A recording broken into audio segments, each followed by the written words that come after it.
टूटने लगे हौसला, जब टूटने लगे हौसला तो एक सबक याद रखिए, बिना मेहनत के हासिल तक तो ताज नहीं होते और अंधेरों में ढूंढ लेते हैं अपनी मंजिल, जुगनू कभी रोशनी के मोहताज नहीं होती। तो ऐसे ही मैं इस एक शख्स जो हमारे विद्यालय के डायरेक्टर हैं मिस्टर देवेंद्र सिंगला, उन्हें मैं इस मंच पे आमंत्रित करना चाहूँगा। वो इस विद्यालय के लिए एक ऐसी शख्सियत हैं जो विषम परिस्थितियों में भी अपने फैसले पर अडिग रहकर अपने जो क्रियाएं हैं उसको जारी रखते हुए हमेशा मंजिल को प्राप्त करते हैं।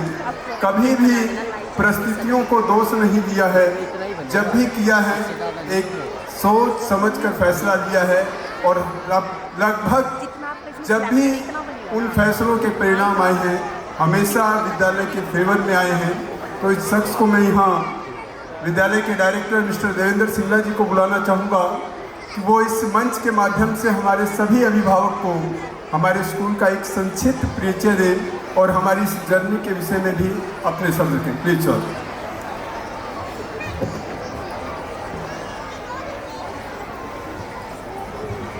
Thank you very much, sir. Greetings to everyone.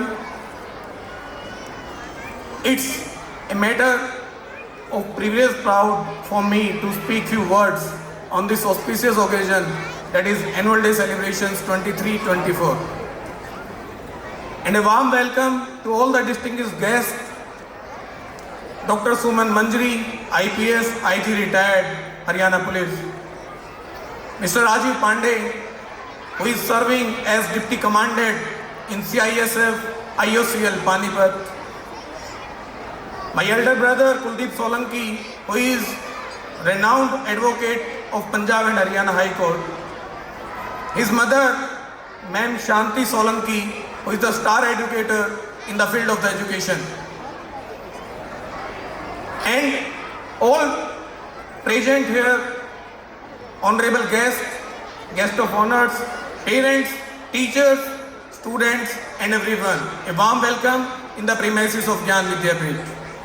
I am not a key speaker here who can speak very well like Bhumika Sharma, but I am trying to deliver some realistic words about Gyan Vidyapith. As far as our school is concerned, its name is Gyan Vidyapith, which is senior secondary school and affiliated with the board and recognized by the government of Haryana, India. In these premises, we are trying to give a good education skills, a proposed plan to the parents, to the students, to everyone who are connected with the school. In the year 2023-2024, there are few awards and recognitions where Gyan Vidyapith marked their presence, in which there is an award that is invaluable contribution to the education given by the Invitant Education India, and Leaders at Heart Award that has been given by the Deputy Director of School Education, Delhi. There are so many scholarships and special achievements which has been taken by the students of Gyan Vidyapith. Avni, grade 7, got 10,000 rupees scholarship from the Government of India, Science and Education, Science and Technology Department. Apart from this, there are 4 students who simultaneously got 6,000 rupees scholarship from the Department of Post, India. These 4 students named Himanshi, Sonakshi, Himani and Divyanshi from the grade 6 to 8, where government delivered the scholarship of rupees 6,000 to all of them. Apart from this, there are 3 students who got first, second and third rank in the Haryana state out of 1,500 students, and the names are Komal, Divyanshi and Purvi. These students are the flatly winners of the Haryana state. Apart from this, in the sports era are 3 students. One in the age criteria of 64 kg, Sneha 38 kg and Ritika 38 kg got gold medal at the district level in the boxing championship. Apart from this, As far as our school is concerned, we are arranged so many programs like graduation ceremony that has been attended by the district education officer Sonipat, and all graduate holders from the class 12 has been awarded at that particular time by the district education officer Naveen Gulia ji. Along with, we have introduced the sports games here: basketball, volleyball, sack race, badminton, table tennis, and many other sports events. We have organized 5-day sports events in the winter vacations to calculate the extra days of the students to succeed life in a way that every student can get the chance to take the part in the sports era. Apart from this, so many workshops like PNDT that has been arranged by the Civil Surgeon Office, teachers training by the Head Word, that is renowned name in the field of the education, and the Lakshmi publication, National Tobacco Control programs by the Chief Medical Officer Sonipat.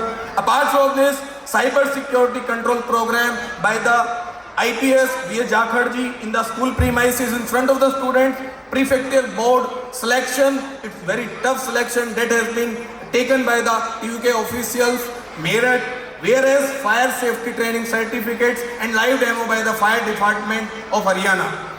Apart from this, there are few celebrations which are continuously organized in the school like Teachers Day, Independence Day. On Independence Day, there is a program of Prabhat Fairy that is very identical in the Sonipat, has been taken by the kids of you parents and the part of the Gyan Vidyapit. Farewell party to all 12th going students, that name is Sayonara this year, Mother's Day, Pink Day, etc. Along with this, there are some trips and excursions which has been taken part in the premises of Gyan Vidyapit, and that is really very important as far as education is concerned. Visit to the post office, visit to the banks, railway station, old age home, outstation, 3 days trip to the Rajasthan, and local trips as well. And as far as, at last but not the least, what about the board result of the school? In the year 2022-2023, in the last academic year, in our 10th standard, there are total 63 students, whereas 28 students got merit in the school and 54 students got the first division in the school. In the addition of the class 10, in the class 12, there are 39 students appeared in the humanities phase. Out of 39 students, 24 students got merit and 36 students got first division. And in both classes, 100% results should be there. And let me conclude my speech with a story, and let me conclude my words in Hindi to getting proper understanding about the story that totally concerned with the Bhagwan Buddha. और मुझे मालूम है speech कोई नहीं सुनना चाहता और समय भी बहुत हो चुका है और आप सभी भी चाह रहे होंगे कि कितनी स्पीच पे स्पीच आए जा रही है, लेकिन मैं आपको ये बता दूं कि ज्ञान विद्यापीठ का फोकस सिर्फ और सिर्फ आपके बच्चों के लिए है। हमारा कंसर्न इस एनुअल डे को करने का कोई दूसरा नहीं है। हम ना इसको उस समय पे करते कि हमें एडमिशन्स की लालसा है, ना हम इसको उस समय पे करते कि हमें कुछ और चाहिए, ना हम उस समय पे करते कि हमें अपने स्कूल को कुछ दिखाना है। हम इसको उस समय पे करते हैं जब आपके बच्चे जो यहाँ मन से अवार्ड लेके जाते हैं वो जीवन में एक ऐसा लाइमस्टोन, एक ऐसा पॉइंट लेके आए कि आप पेरेंट्स कहें अपने बच्चे को जय हिंद।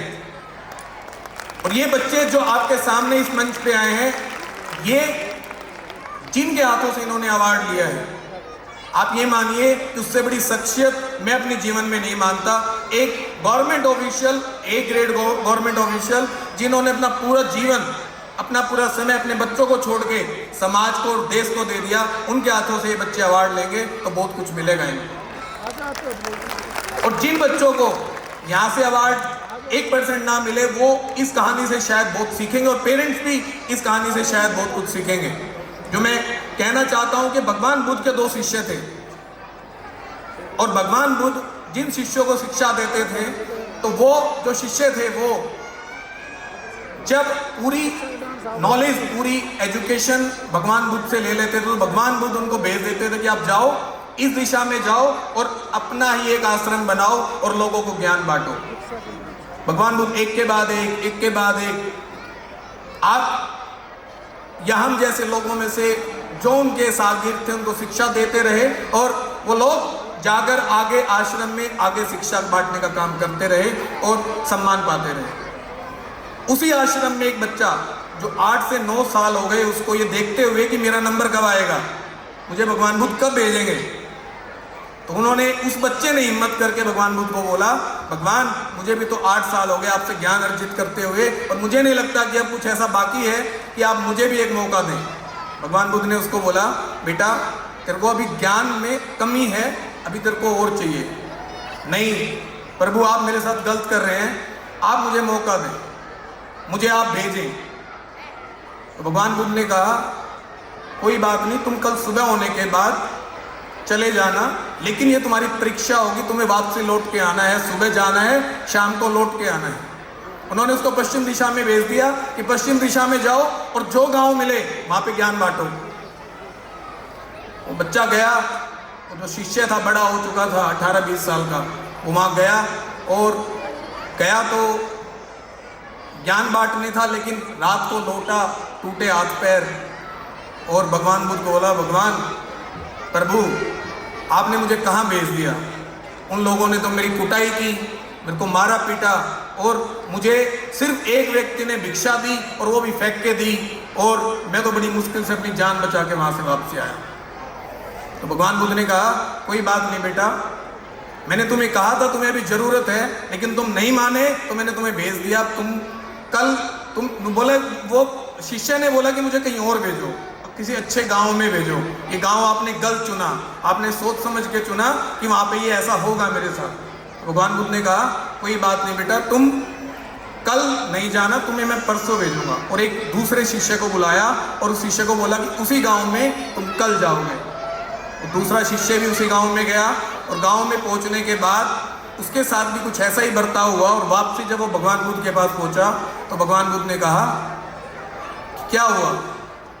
तो जो दूसरा शिष्य था जो पहले दिन गया था उसने देखा और उसके अंदर से मन मुस्कान निकली कि वो तो गांव ही ऐसा है, मुझे मालूम था इसके साथ भी ऐसा होगा। लेकिन उस शिष्य ने कहा भगवान जब मैं उस गांव में पहुंचा तो किसी ने मेरे को भिक्षा दी फेंक के, मैंने उसको चुचकारा, उसकी भिक्षा को ग्रहण किया और उसको धन्यवाद दिया कि आपने बड़ा अच्छा किया, मुझे भिक्षा दी। और लेकिन एक ही व्यक्ति मुझे मिला भिक्षा के लिए। जब मैं उसकी भिक्षा लेके और उस भोजन को प्राप्त करके मैंने देखा कि उस गांव में एक बेटी बहुत बीमार है। जब वो बेटी बीमार थी तो मैं उसके लिए जंगल में चला गया जड़ी बूटियाँ लेने। और जब वो जड़ी बूटियाँ लेने गया तो वहाँ आदिवासियों ने उसको घेर लिया और उस जड़ी बूटियों को देख के उसकी पिटाई कर दी, जिससे उसको चोट आई। लेकिन जब उसने अपनी बात बताई कि गाँव में एक बेटी 8 साल की बीमार है और मुझे इन जड़ी बूटियों की सख्त आवश्यकता है और मुझे दे दीजिए और मैं जाके उस बच्ची का इलाज करूंगा, तो उन्होंने मुझे छोड़ दिया और मैंने उस बच्ची का इलाज किया। जैसे ही मैंने उस बच्ची का इलाज किया तो पूरा गांव मेरे सामने नतमस्तक हुआ और उसने मेरे से ज्ञान अर्जित करना स्टार्ट किया और उसके बाद मैं आपके पास पहुंचा हूँ। तो भगवान बुद्ध ने जब दोनों शिष्यों को बुलाया, दोनों शिष्य वहाँ थे, तो उनको ये बताया कि शिक्षा तो मैंने दोनों ही बच्चों को बराबर दी और दोनों ने ही बराबर तरीके से ली, लेकिन फर्क सिर्फ इम्प्लीमेंटेशन का था, एक भाव का था, एक श्रद्धा का था कि किस शिद्दत से एक शिष्य ने उसको सीखा और किस तरीके से उसको डिलीवर किया। सेम एयर इस कहानी से मेरा अभिप्राय सिर्फ इतना है कि इस मंच पे जो आप बच्चे देख रहे हैं, इस विद्यालय के परिसर में 900 बच्चे विद्यारत हैं और उनमें से अगर हम 10th, 12th, 11th की बोर्ड क्लासेस को छोड़ दें तो लगभग 700 बच्चे, उनमें से 500 बच्चे मंच पे आपने देखे हैं। We are trying to give to every student the full exposure on the stage where a student can get participation in the cultural events, got the academic awards from the side of the parents, from the side of the management, from the side of the society and all distinguished guests present over here. मैं सिर्फ एक ही बात parents से कहूँगा कि जब इतने महान वैज्ञानिक अनिल सी माथुर जैसे वैज्ञानिक हमारे बीच हैं और गवर्नमेंट स्कूल से पढ़कर इस कद पर हैं कि उनसे बड़ा कद यहाँ आज किसी का नहीं है। इस पूरी 2000 ऑडियंस में किसी का उनसे बड़ा कद नहीं है। तो छोटा बड़ा कुछ नहीं बना, ज्ञान बना है, एजुकेशन बनी है। कोई बोर्ड छोटा नहीं होता, कोई एजुकेशन छोटी नहीं होती, कोई चीज़ छोटी नहीं होती। सिर्फ आपको चुनना है कि आपने ठीक क्या चुना है। कान के कच्चे नहीं बनना, चीज़ों को समझना है, अपने बच्चों को सपोर्ट करना है।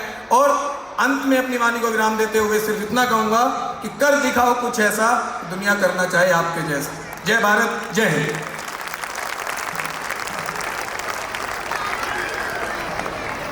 धन्यवाद सर। और पंक्तियाँ अगर मैं बोलना चाहूँ तो वही बोलूँगा कि मत कर गुमा सिंह इस जीवन पर, मत कर गुमा सिंह इस जीवन पर, क्षण भंगुर कब नष्ट हो जाए।